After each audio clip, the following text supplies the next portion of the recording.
ang Presidential Broadcast Service. Radyo Pilipinas. Radyo Publiko ng Bagong Pilipinas para sa Bagong Pilipino. Naghahatid ng mahahalagang balita at impormasyon na guugnay ng pamahalaan sa sambayanan. Tulay sa himpapawid ng serbisyo publiko. Radyo Pilipinas. Radyo Publiko. Ang boses ng Pangulo sa Iloilo. Radyo Pilipinas. 585 AM. Ang oras sa Radyo Pilipinas, 1:01 sa hapon. Live. Adlaw-adlaw, Lunes tugtog Biyernes, pagdulong sang mga balita. Hitabo, issue ka concern, may kaangtanan sa katilingban, sa kaayuhan, pati na ang sa ikaayong lawas. Halin sa mga concern sa mga bata, sa mga lamharon, nagadinalaga kag nagasinultiro, mga hamtong, professional man o mamumugon, mga tigulang, kabuhi kag paghimakas sang mga ginikanan para sa ila kabataan. Pag-ulikid sang panwa, pagtingob sang magkasimanwa para sa ikaayo sang ila kahimtangan. Ini ang Balitang Sosyal.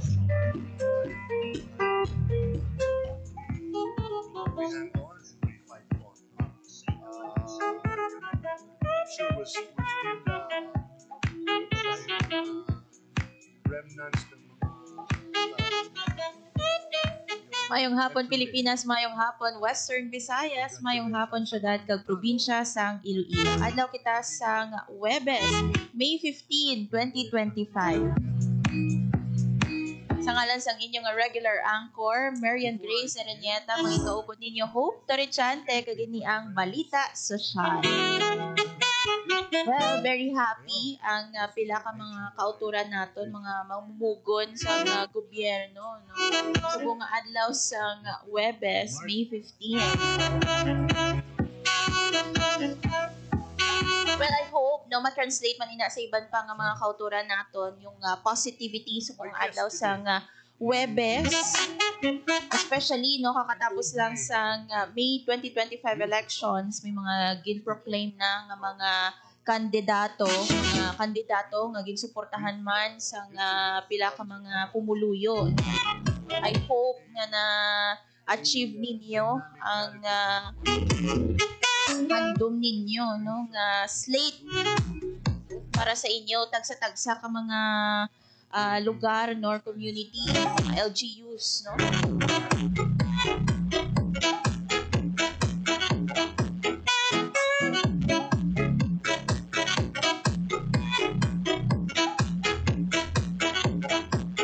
Sa probinsya sang Capiz, mga kaabyanan, isa man ini, no, sa mga nagpatigayon sang padinalagon, no, nga midterm elections. So later mga kaabyanan, ipabati nato, no, naging interview naton with Attorney Salud Milagros Villanueva, ang Provincial Election Supervisor sa Comelec Capiz. Kaya isa, no, ang probinsya sang Capiz, partikular ang syudad sang Roxas sa mga hiwatan sa mall voting for the very first time natabo, no, sa kasaysayan sa pungsod Pilipinas, may ara sa mall voting. Sa Roxas City, mga kaabyanan, isa ina, no, sa 5 ka areas sa Western Visayas nga ginhiwatan sa mall voting, partikular sa Robinsons Roxas kag isa ka barangay, no, ang nagboto dira sa Robinsons Roxas for the mall voting sa Commission on Elections. So no kay Attorney Salud, no, Milagros Villanueva, ining Provincial Election Supervisor, nakabulig, no, sa pag-decongest sang mga polling precincts nato, no, ining mall voting, and at the same time ang early voting nga gin-avail naman niya sa mga senior citizens, mga persons with disabilities, and of course mga pregnant women. Kung gin-avail na sa inyo tagsa ka mga kabanwahanan, the same man, no, sa province of Capiz, may mga kauturan kita nga aga pa nga nagpadulong sa mga polling precinct para mag-avail sa early voting nga gin-introduce no sa Commission on Elections, and because of that no later ipabati naton ang nangin assessment ni COMELEC Election Supervisor Attorney Salud Milagros Villanueva. Balo nato no anong sa reaction no sa nangin early voting and mall voting no ano ay ma-recommend pa bala ini no ni Attorney Salud sa mga madason nga mga piniliay no sa probinsya sang Antique ay copies rather.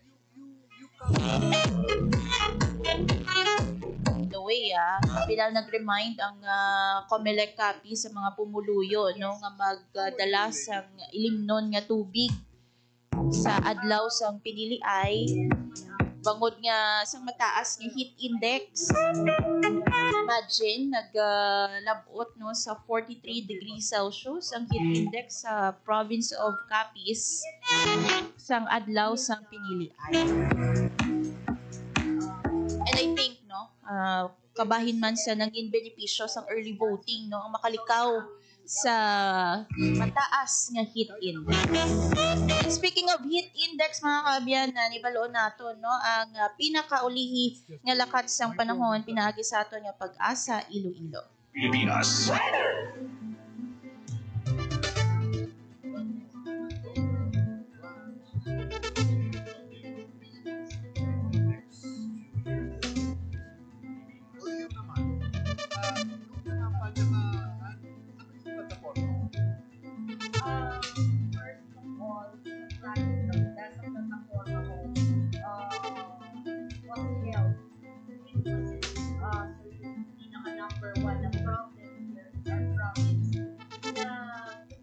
Radyo Pilipinas. Sa ato nga piyak nga linya mga kaabyanan si Sir John Baron sa Pag-asa Iloilo. Sir, mayong hapon. Mayong hapon, kag daton man mga tagpalamati.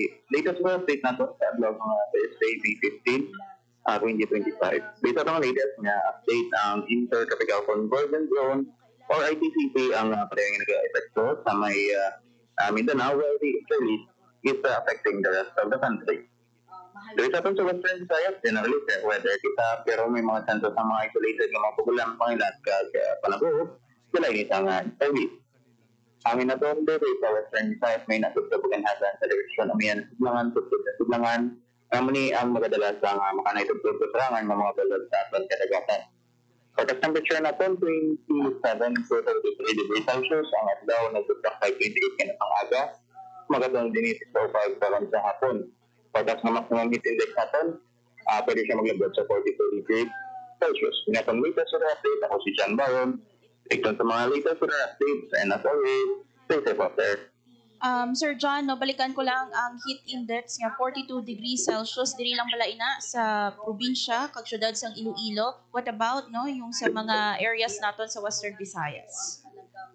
Actually ma'am, sa bilog na Western Visayas based sa aton nga forecast nga heat index sa iban man aton nga station no, actually same man actually ang forecast nato no 42 degrees Celsius man. Gaano kadelikado ining 42 degrees Celsius nga heat index, Sir John? Yes ma'am, actually kung basayan tani siya sa aton nga index nga chart nasa danger level category na siya, so most likely nakatugan na siya sa heat crowns kag heat exhaustion kag most likely na siya especially no kung nagapadayon kita painit pag amo na siya no makatuga mo na siya sa heat stroke kung wala kita kung nagbulat kita sa initan, wala kita pasilong-silong or wala kita especially kung may mga ubra kita or may mga activities during sa early afternoon, so mas siya na makatuga, may high likelihood na siya nga makatuga sa heat stroke. So make sure nga may may inom kita mga tubig, may dala kitang ayong or kalo parang sa init kag as much as possible so para sa mga magandang no, for at least hindi mainitan ang aton nga lawas, and siguro mas ma-advise sa kung di man ta ulog ako no activities sa auto schedule na lang sa either sa early morning or late afternoon nga kung sa diin bala ang aton nga temperatura kag heat index na medyo manubo-nubo pa. Sir, last na lang, no? Subong nga bulan sang Mayo, ara na kita sa tunga-tunga sang bulan, may possibility pa bala nga magkabagyo, no? Diri sa aton sa sulod sa Philippine Area of Responsibility.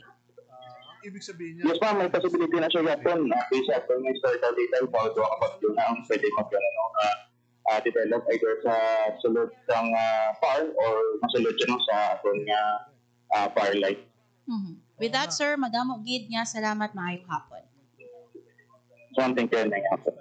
isa lang ang representation.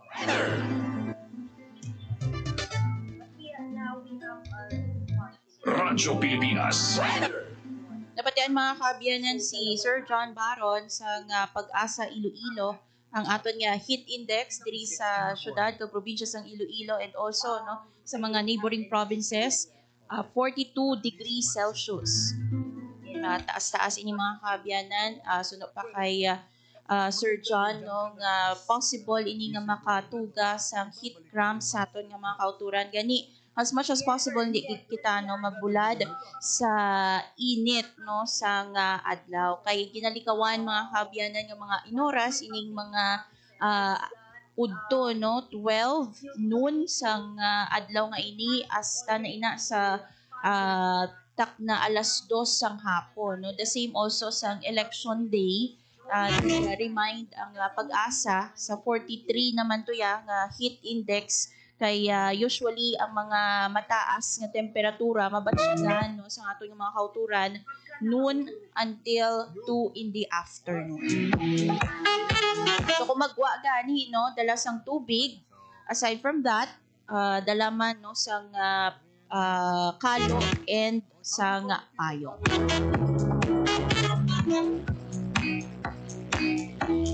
Meanwhile mga kaabyanan aside sa reaction no ni Attorney Salud Milagros Villanueva, election supervisor no sa COMELEC Capiz, aton man later nga ipabati ang interview with Doctors Socorro Quinyon ng Iloilo Provincial Health Office.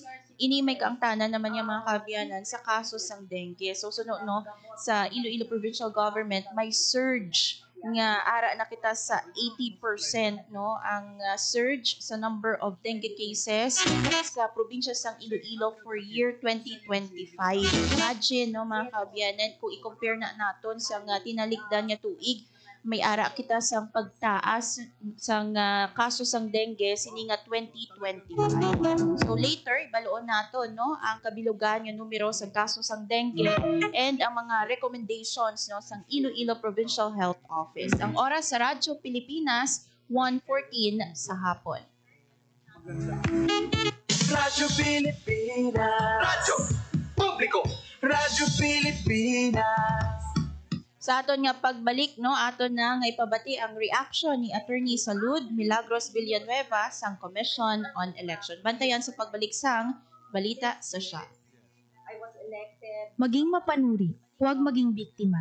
Ito ang karanasan ni Joanna, Elena at Shona. Sinabi niya sa nanay ko, mabibigyan nila ako ng trabaho. Pwede niya daw akong gawing singer. Sa abroad daw. Doon ako pupunta para magtrabaho. Hindi niya sinabi yung trabaho ay sumayaw ng nakahubad. Kinulong ako kasama ng mga ibang babae at hindi pinakain. Umabot ako ng Singapore. Pinilit naman ako makipagtalik sa mga foreigners. Doon ako nabuntis. 15 years old lang ako noon. Dito sa Pilipinas, 100,000 na bata ay pinapasok sa sex trade. Ang child trafficking ay isang krimen. Mag-report sa Action Line 02-1343. Hindi mo kailangang makita ang mga mukha nila para maramdaman ang takot nila. Isang paalala mula sa ECPAT Philippines, Interagency Council Against Trafficking, PIA at ng himpilang ito. Sana'y pinaki ng mga magulang kung maipanganak akong malusog. Kumain si nanay ng masistansyang vitamin A panlaban sa infeksyon. Para din sa mata, balat, bumbunan at mga buto.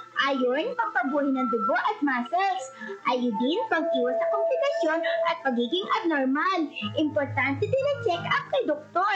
Kasi healthy nanay, ganda buhay.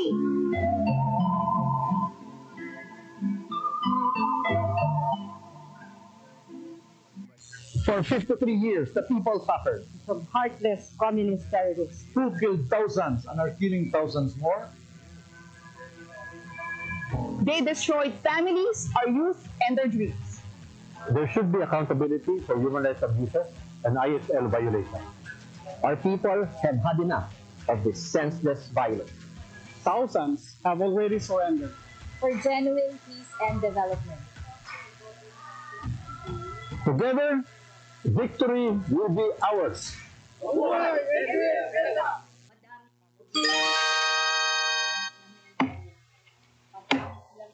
Kuya Bistik, bakit mo pinuputol ang bakawan? Panggatong bitoy. Mabuting bakawan. Maningas pag natuyo. Sabi ng teacher ko, mahalaga daw ang bakawan. Oo. Sabi ng teacher ko, dito nangingitlog, lumalaki, at nagpaparami ang ibang mga isda. Pati alimango sa mga hipon. Bakit sa kabilang barangay ginawa ng palaisdaan at resort ang bakawan nila?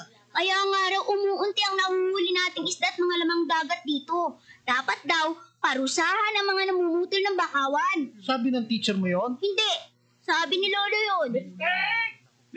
Lagot! Ayan na si Lolo. Alagaan ang ating mangrove areas. Hindi mapapalitan ng fish pond, hotel at mga resort ang maraming pakinabang ng mga tao mula sa mga mangrove forest. Paalaala mula sa Integrated Environmental Management for Sustainable Development Program, DENR, at ng palatuntunan ito. Ang oras sa Radyo Pilipinas, 1:17 sa hapon. Radyo Pilipinas. Radyo Publiko. Radyo Pilipinas.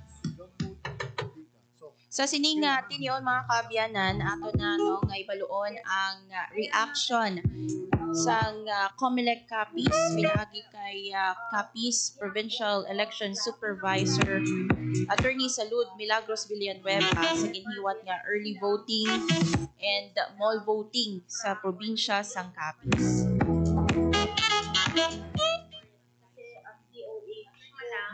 In spite of the fact na may early voting hours na nadamo man ito avail actually sa early voting hours na. So makita ta na people are really eager to go out and cast their vote. So we are really seeing the high percentage of turnout. Pero syempre, as of now, we really can't say, hindi nakahambal with certainty bila kung pila ka percent. But definitely, it's we can say na the safe thing to say is that mataas yun. I-compare din natin sa previous ng mga elections, do anong ka-involved ang ato yung mga botante sa mga? People are really much involved now. Sa pag-exercise ng ilang political right, to choose their leaders, considering that syempre we are a democracy, so na may elections kita. So, makita ta na mas involved yung tao. With the high turnout, evident man siya physically, you can see it pala, konkreto man siya. So, as I said, since even, in spite of the fact that we have early voting hours, naging-avail man, damo man ang nag-avail, still may mga tao pagyapon na gapila to exercise their right to vote. So, dako get difference. We can see a difference sa voting sa bongkag sa before. You mentioned about the early voting. Yeah. Ano ka-effective niya siya subong? Adapt kita sa early voting. Yes, it's so effective because it helped declug ang mga number of voters who are there to vote during the regular voting hours. Maski may special lane man kita doon para sa ato ng mga seniors, sa PWD at sa mga pregnant, effective gid siya. So dako ba ng rules sa media sa pag-drumbeat sini kay kadamo gid gatanaw lang ko sa stats namon, kadamo sa ato ng mga seniors. Most gid ang mga seniors na who really availed of the early voting hours. May alam na kita for the very first time mall voting sa Rojas City. So, nakita natin yung significance ng mall voting so far since nga in-implementing natin by DNJ na onwards. Same man. Basically, madeclug ang number of people voting in a certain voting center. Kaya na siya sa sa mall, ang makuha gid always na feedback coming from the voters is that tamaan ka, aside from the fact na convenient, and dako, yun ang nabulig, hindi syempre sa kainit na pala. Di nang mabunaw na ara sa mall. Galing kiti syempre, we have this ara na ang makaboto man lang sa mall, ang mga voters na situated sa kung diin ang mall na barangay na busan. Ano nakita natin yung future din ma'am? Are we seeing an expansion sa mall voting? Perhaps mas madamo ang mga barangay ang makaboto sa ating mga malls sa Rojas City. Ako kung based na lang sa amo na since may Pamanta malls, not just one, but we have a number of malls here. Definitely, may nakita ko there's going to be an expansion of the number of malls which will be conducting mall voting hours. Generally, ma'am, anong imong assessment sa ongoing na pinilian since na nagbukas nila kayo na sa So, syempre, kagina, this is the first thing, as in any election, daw nagkakatabo na sa una, syempre daw gapangapat pa pala gamay, kasi syempre first time, di ba? Pero eventually, mabalaan na ang mga maging maging problem, kakasolusyonan man because we have a lot of contingency and very fast ang actions ang amo na technical support sa Manila pag sa command center. You mentioned about glitches, ma'am. Ano mga issues na na-encounter natin so far? Anong pinakadakot natin? Okay, example doon nag-jam, it's because kay ang pagbutang wala lang sa thermal paper, nag-tweet lang. So, syempre makakause siya sa jamming, mga muna. So, amo nang naging usual git. So, segmenta mo kay syempre tanan may mga may command center na makita na halos amo lang mga naging issue. So, nabalaan din kung ginapadagdag, ginakaskade man dayon kung anong dapat na i-solution. So, sa ulihin nag-okay man siya. Pasalamat tayo kay GM. Nabatian mga kabiyanan si Attorney Salud Milagros Villanueva, ang Provincial Election Supervisor sa probinsya sang Capiz, no? So i-generalize naton or i-summarize rather naton yung nangin kaundan no sa interview with Attorney Salud.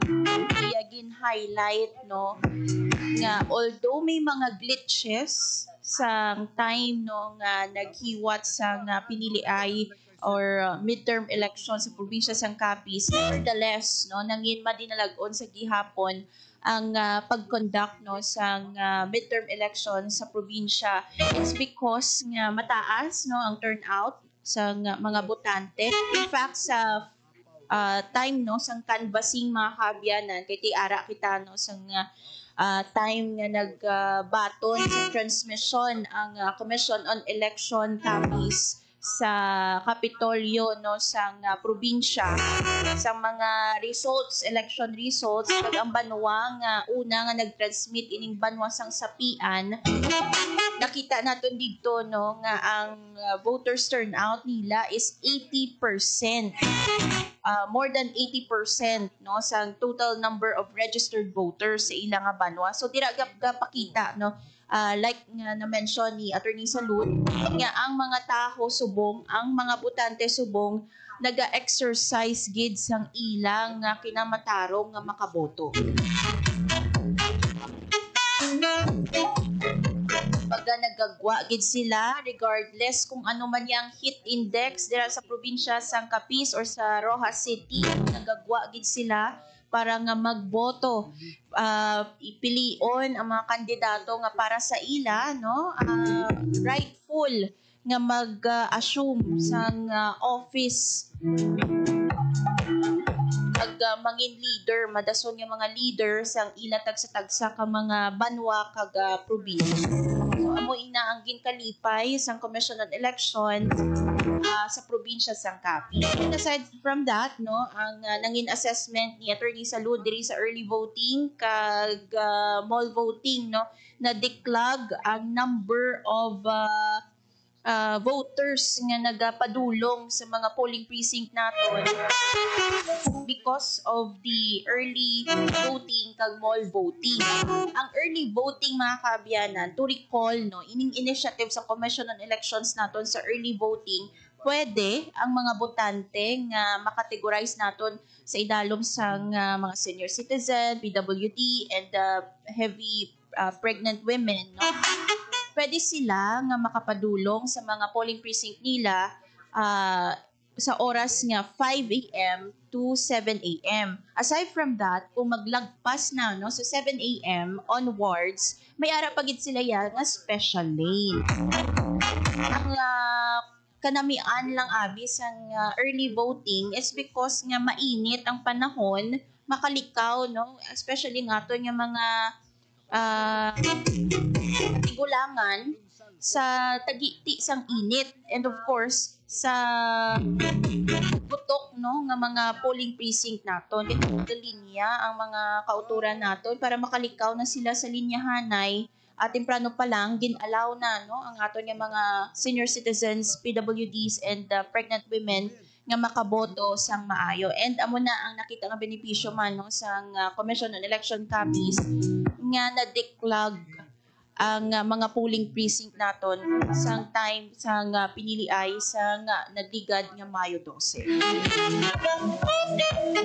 And meanwhile, sa mall voting, no, may mga pasilidad kita dira kompleto. Imagine, ara ka mo sa mall, manami ang aircon, no, komportable, may comfort room. Pwede pa kamo makakaon anytime kay may mga stores dira, no, nga naga-offer sa naglain-lain yung mga produkto. So siling gani sa mga nakaistorya naton nga mga botante, no, sa Robinsons Rojas, mas pilion nila nga mag-mall voting. Ay kung madumduman ang Barangay 10 sa Rojas City, nag-vote ina sila sa Capiz National High School, Capiz High. So subong, no, nga pinili ay nagboto sila sa Robinsons Rojas. So gani nila kay mainit ang panahon, mas mainit dito magboto sa Capiz High. Happy sila, no, nga nagboto sila for the very first time sa Robinsons Rojas.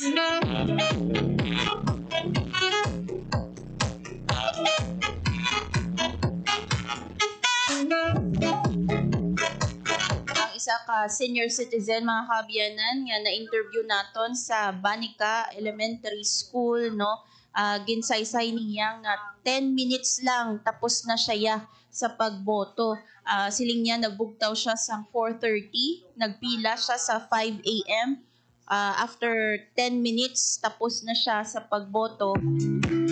Kag siling gani niya, no, mas napadasig pagid ang iya nga pagboto, mangod nga bag-o siya magpadulong sa polling center, balaan na niya kung sino ang iya nga botohon sa national and local elections. And speaking of pinili ay sa probinsya sang Capiz, amat-amat naman nga na-proclaim ang mga winners. In fact, no, na-proclaim na ang nagdaog nga gobernador sa pinili ay re-elected si Governor or incumbent Governor Fredinil Otto Castro bilang gobernador sa probinsya sang Capiz. Re-elected man ang iyang running mate, si Vice Governor James Magbanwa. Pagka-Congress woman naman niya sa segundo distrito sang Capiz, Baby Jane Castro, no, ang nagdaog sa gihapon, and also ang sa primer distrito naman niya sang Capiz, nagdaog amo si Howard Ginto na incumbent party list representative. Sa Rojas City, mga kaabyanan, nagdaog nga alkalde ang re-elected, no, ang incumbent nga mayor sa Rojas, si Mayor Ronnie De Divas. Ang vice alkalde, ang iya man niya running mate, no, si Vice Mayor Teresa Almalbis. Una, nung mga nangin resulta sang pinili ay sa probinsya sang Capi. Ang oras sa Radyo Pilipinas 1:31 sa hapon. Pilipinas Radyo Publiko Radyo Pilipinas.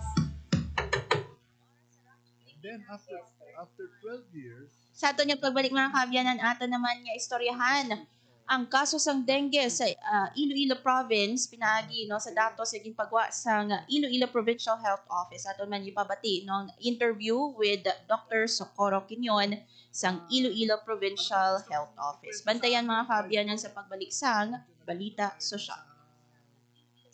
Uy, ako ba yun? Kung tunay kang lalaki, ito ang alak para sa'yo.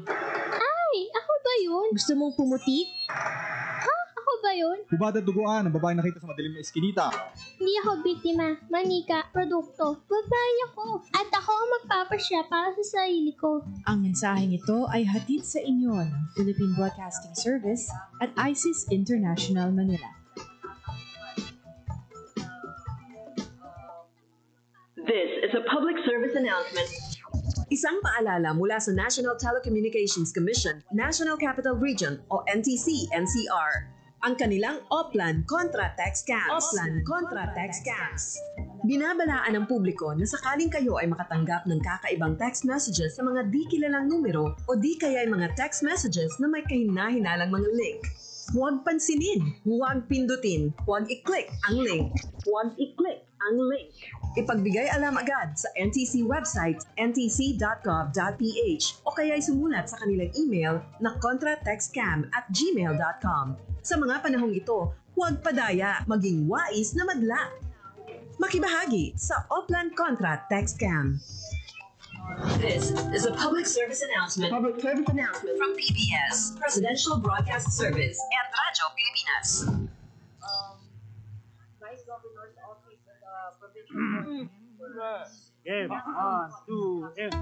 Paatuhod, balikat ulo, itapwetan, may mga susus. Huwag mong titigan, ang hindi sa'yo, at maging disenteng tao. Pare, ang catcalling ay isang uri ng sexual harassment. Di biro ang sexual harassment at di nakakamacho ang pang-aabuso. Isang paalala mula sa Philippine Commission on Women at panghimpilang ito. Banta sa kalusugan na dala ng COVID-19 ay seryosong binabantayan. Pero huwag kalimutan ang ibang sakit na sanhin ng baha at pag-ulan. Dengue. Dahil sa pag-ulan, maraming mga areas na umiipon yung water. Leptospirosis dito sa Pilipinas, very common sa atin ang pagbaha. Ugaliing maging malinis sa katawan at malinis sa kapaligiran. Sa ganitong paraan, siguradong sakit ay maiiwasan. Hanapin natin yung mga breeding ground where insect repellent, baon tayo ng botan, or hintayin natin mawala yung baha. Ngayon, mas naguhugas yung mga tao, mas better yung hygiene. Tayo ang simula. Sa pagiging malinis at maingat, ating malalabanan mga sakit na hatid ng pabago-bagong pihit ng panahon. Isang paalala mula sa Radyo Pilipinas. Hatid ay balita, impormasyon at sari-saring kaalaman tungkol sa sektor ng agrikultura sa ating bayan. Usapang Agrikultura kasama ang Department of Agriculture. Alamin ang mga hakbang ng administrasyon para mas mapaunlad pa ang iba't ibang industriyang agrikultural at pakinggan ang mga proyektong handog sa mamamayan upang mapalago ang kanilang mga kabuhayan. Usapang Agrikultura, Lunes hanggang Biyernes, alas 5 ng umaga, dito lang sa Radyo Pilipinas. Uy, Julie! Kamusta ng video ni Elma? Parang tulalang-tulala ka dyan. Nina, tulungan mo ako. Akala ko text lang yun. Sumama naman ako. Tapos, sirep niya ako. Anong gagawin ko? Ano? Pumunta sa inyong barangay o Police Women's Desk o sa DSWD na may serbisyo para sa mga biktima ng rape. Ang rape ay labag sa human rights at ng anti-rape law. May obligasyon ako. Ikaw. Tayong lahat. And vow now. It's our duty. Ang paalalang ito ay hatid sa inyo ng Philippine Commission on Women at ng himpilang ito. Sa Philippine Economic Briefing, inilahad ni Pangulong Ferdinand Romualdez Marcos Jr. na unti-unti nang nakakabangon ang ekonomiya ng Pilipinas sa epekto ng pandemya. The country is on its way to a strong recovery from the pandemic and a robust, broad-based growth in the next 6 years. Kanya rin inilatag ang nakikitang solusyon sa inflation at kahirapan sa bansa. We will focus on agriculture as a strong driver for growth. An efficient and modern agriculture sector will ensure food security for all and reduce poverty incidence. Sa huli, kanyang ibinida ang mga hakbang upang masiguro ang pagbangon at ikabubuti ng buhay ng bawat Pilipino. My government will swing the doors even wider for high-value investments from both the domestic and international business communities. More investments mean higher economic activity and more quality jobs, and then a better life for Filipinos. Pangulong Romualdez Marcos Jr. sa 77th United Nations General Assembly. Sa Radyo Pilipinas. Special coverage. Chong, pasipol-sipol, mga manok sa labas. Pagtigil at gumalang, kaya ikaw sa bibig, kundi maganda ang lalabas. Pare, ang catcalling ay isang uri ng sexual harassment. Di biro ang sexual harassment at di nakakamacho ang pang-aabuso. Kaya ikaw sa bibig, kundi maganda ang lalabas. Isang paalala mula sa Philippine Commission on Women at ng himpilang ito.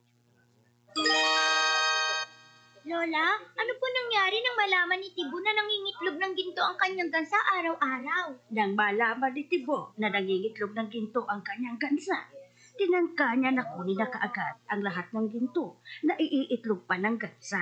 Eh di namatay po ang gansa, Lola? Tama. Eh di wala na pong gansa na magbibigay sa kanya ng gintong itlog araw-araw. Yan ang aral natin na nakuha sa gansa na nagbibigay ng gintong itlog. Yes. Ang ating kalikasan ay tulad ng gansa na nagbibigay ng gintong itlog. Magpapatuloy ang ating pakinabang sa mga gubat, mangroves, coral reef, dagat at sa kalikasan kung ang mga ito'y aalagaan at pagyayamanin, hindi sisirain. Paalaala mula sa Integrated Environmental Management for Sustainable Development Program, DENR, at ng palatuntunan ito.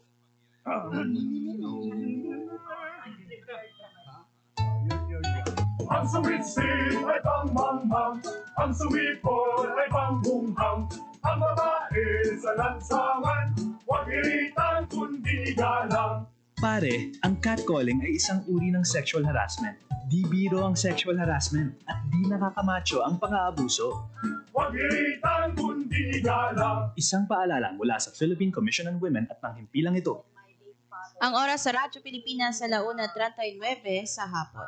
Radyo Pilipinas. Radyo Publiko. Radyo Pilipinas. Mga kaabyanan, ato naman nga istoryahan ang kaso sang dengue sa probinsya sang Iloilo. Like I've said, no, may ara sang surge sa number of dengue cases sa Iloilo province according sa Iloilo Provincial Health Office. So yari pamatian ta ang interview with Dr. Socorro Quinion sa Iloilo Provincial Health Office.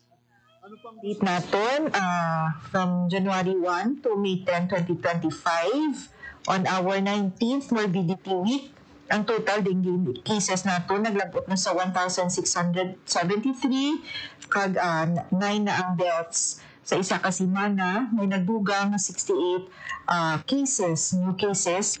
Kag ang deaths nato naglabot na sa siyam. Kaya may nagdugang naman, isa naman kay mapatay na bata, a 2-year-old male child from Sara, which unfortunately nakaagi naman ni siya dengue sang last year, sa November 2024. So ini na incident nagapatimaan ang sala nga pagpati o myth on dengue na kung nakaagi ka na gani dengue sang una hindi ka naliwat magka-dengue. So that was a myth, that is a myth, and ang tuod or ang fact is nagataas pagid ang risgo. So isa ka tao mag-suffer sa severe dengue if nakaagi na siya or permi siya naka-infect sang dengue. No, kay mandalan tanan nga ang dengue ni ara 4 serotypes kag kung nakaagi ka na sa serotype 1, it doesn't mean na hindi ka na magka-infect liwat sa serotype 2, 3, or 4. Kani ang aton nga ginakampanya is ang 4S kontra dengue, ang search and destroy breeding places, self-protection measures, seeking early treatment, kag say yes to fogging. Dapat hindi naton na take for granted, no? So ang ginakampanya naton nga consistency gidapat no sa ato nga strategy para nga hindi na magtaas pa ang kaso sa dengue sa province of Iloilo kag hindi na magka-dengue sa inyo nga mga barangay kay bal-an taman na kadako gid sang risgo or ang aton nga case fatality rate na taas gid or kung damo ang aton mga tao nga nagaka-infect sang dengue. So data nato nagapakita nga nag-increase ang aton nga clustering of cases, no? So ang aton nga mga munisipyo sang Santog, morbidity week 18, pito lang ka municipality and city may naka-experience ang clustering of cases. However, subong nagwalo na ka mga banwa kag syudad. So, ang aton nga barangay, from previous na pito lang ka barangay, ang affected subong 8. So, ang aton nga mga barangays nga may clustering of cases, poblasyon sa Alimudyan, Kalinog sa Sinsiman, Igbaras may sa Kinagdan, Naslo, Bukaw sa Maasin, Butong sa Uton, Kansilayan sa Putotan, San Antonio sa San Miguel kag San Andres sa San Rafael.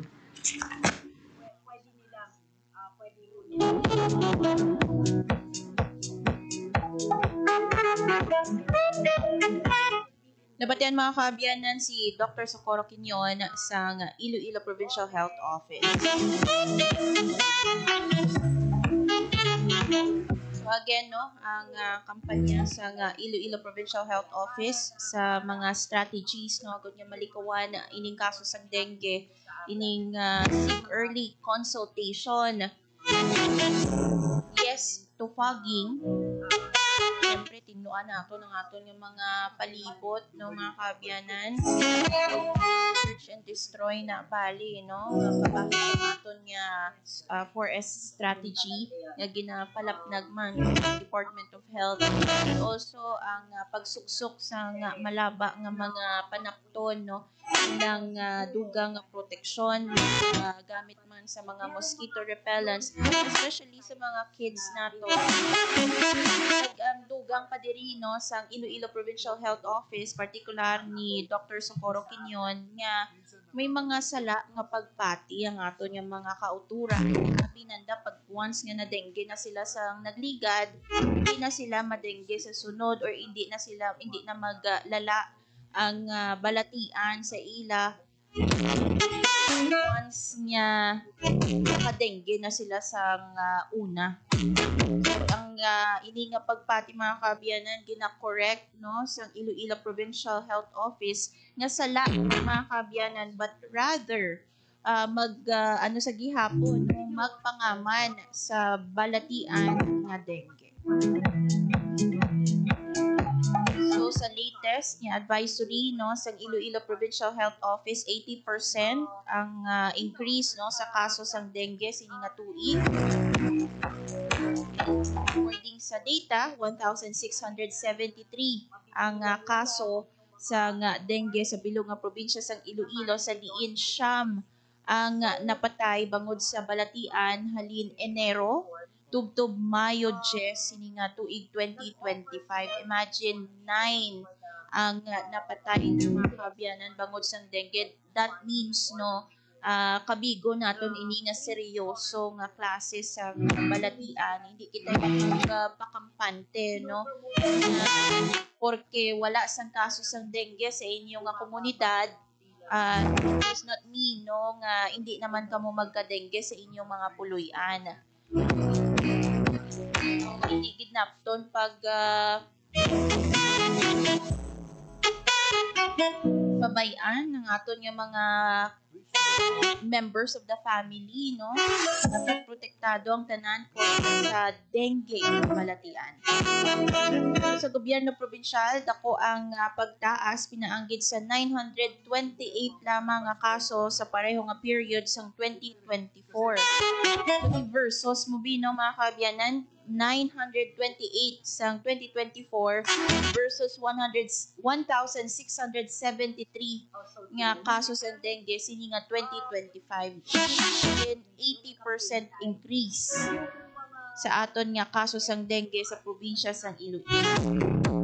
Mga banwa nga may mataas nga kaso ining banwa sang San Joaquin, Oton, Leon, Cabatuan, Dumangas, Lambunaw, Pototan, San Dionisio, Kalinog, kag Haniwan. Again, ang napulo ka mga banwa nga may mataas nga kaso mo ning San Joaquin, Oton, Leon, Cabatuan, Dumangas, Lambunaw, Pototan, San Dionisio, Kalinog, kag Haniwan. But again, ang reminder, ang aton nga aliwat-liwat nga paibalo no, sa aton nga mga kauturan, it does not mean nga kung wala na bilong ang inyong nga banwa sa napulo ka banwa nga na-mention naton nga may pinakamataas nga kaso sa dengue, hilway naman ang inyong nga lugar no, sa dengue. So again, ang panugyan is for a strategy, no? Search and destroy, kay kung wala sang lamok, wala sang dengue. Make early consultation, say yes to fogging, and syempre, ang pagsuksok sang mga malaba ang mga panapto.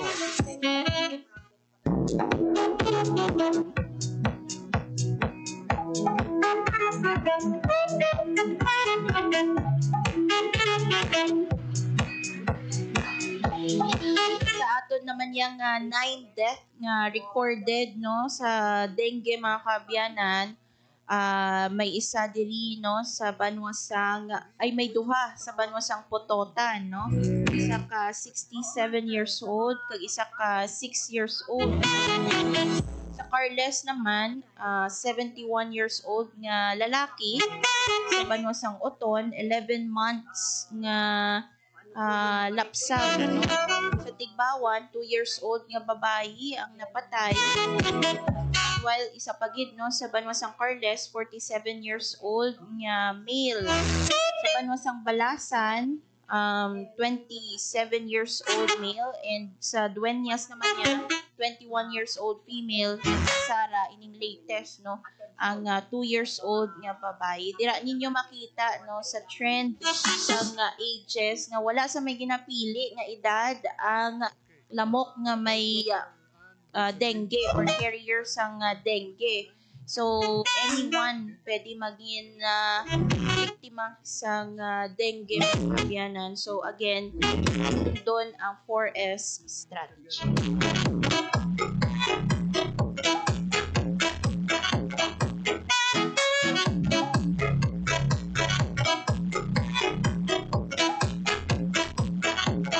Ang oras sa Radyo Pilipinas, 1:49 sa hapon.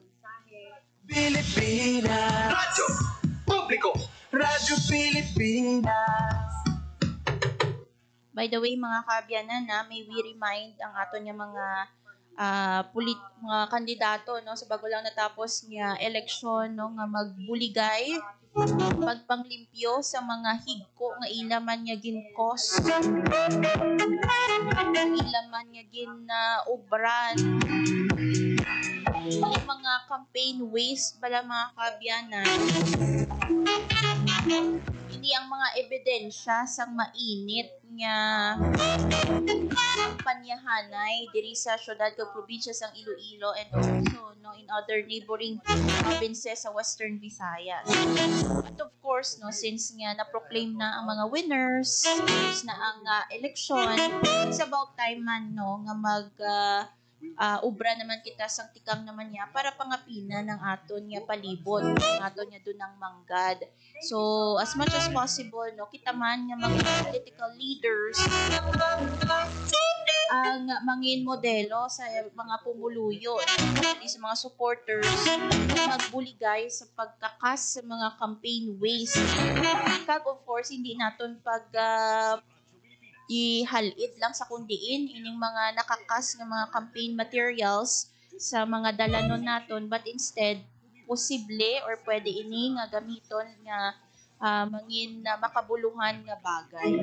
Pwede ini ma-recycle. So there are organizations nga nagapang-recycle sang mga campaign materials. So pwede nyo ma-donate sa sini nga mga classes ng organizations, no? Pwede man kamo magpakig-angot sa pinakamalapit nga environment office, mga municipal enro, sa PG Enro, ang Iloilo Provincial Environment and Natural Resources Office, mga kaabyanan. Pwede kamo magpakig-angot sa ila para mahibaluan kung sa diin pwede ipang turnover ang mga kuha ng mga campaign materials o kung campaign waste. Ano ba lang mga campaign waste? Sa mga tarpaulins nga gingamit sa mga politiko during campaign period. Mga wires, mga lansang, mga kawayan, no? Campaign waste ng mga kaabyanan. So for those, no, again, magpakig-angot sa pinakamalapit nga enro para nga sa disposal, no, sa sining mga campaign waste materials. I think moral obligation ini naton niya, no, sa aton nga palibot, sa aton nga komunidad, most especially ang mga kandidato nga nagpangtapik sina dira sa mga areas, no, sa especially sa mga dalanon nato diri sa syudad ka probinsya sang Iloilo. Ang oras sa Radyo Pilipinas 1:52 na sa hapon. Madamo gid nga salamat mga kaabyanan sa inyong pag-upod sa balita sosyal, sa mga nagtutok sa Facebook Live, no. Thank you very much, and also sa radyo sa 585 AM. Gusto natin pasalamatan ang aton nga mga katuwang technical sa engineering team diri sa studio, si Engineer Roy Louie Kaipang, sa transmitter, Sir Vermore Aventura.